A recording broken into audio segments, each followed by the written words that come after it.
Баршаңызға сәлем қыздар. Бүгін сіздермен өте ерекше нан пісіретін боламыз. Қайнап тұрған суда нанды пісіретін боламыз. Бұл нанның ерекшелігі өз жұмсақтығын ұзақ уақыт сақтайды және де дәмі өте ерекше әрі биік болып шығатын болады.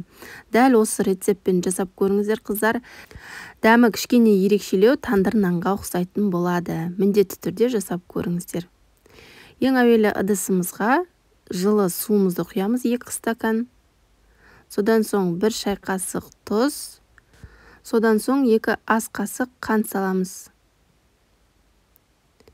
2 ас қасық қант салған соң 1 шай қасық ашытқы саламыз, яғни дрожж. Жақсылап араластырамыз. 30 мл-дей сұйық майды құйып, тағы да араластырамыз. Онды міндетті түрде алдын ала ұн илегіштен өткізіп алыңыздар. Онды салып, ең әуелі қасықтың көмегімен жақсылап араластырып аламыз. Толық рецепті қыздар мен описанияға жазып кеттім. Сол жақтан қарап жасасаңыздар болады. Қамырымыз кішкене қолға жабысады, және де үстінен кішкене тағы да сұйық май құйып жақсылап илеп жібереміз. Сонда қолға жабыспайтын өте әдемі жылтырақ қамыр пайда болады. Бетін жауып 1 сағатқа көтерілгенше қойып қоятын боламыз. 1 сағат өтті, біздің қамырымыз өте күшті болып көтерілген. Қараңыздар.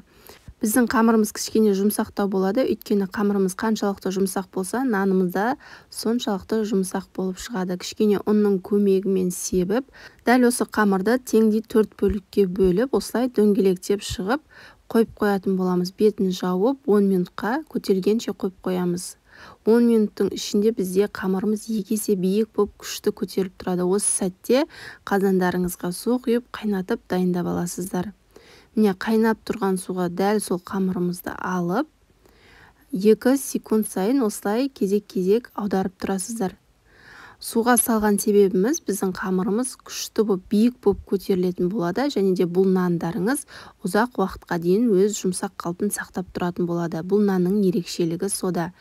2 секунд сайын қамырымызды көтерілгенше жақсылап осылай араластырып тұрамыз. Келесі кезекке барлық нандарымызды осылай көтердіріп алдық суға салып, және де әдемі болып шығу үшін осылай пышақпен үстін кесіп, бетіне күнжіт сеуіп, 200 градуста қызарғанша пісіріп аласыздар. Қараңыздар, нандарымыз өте биік, әрі жұмсақ болып шықты. Тағы да айта кетем, бұл нанның ерекше дәмі бар.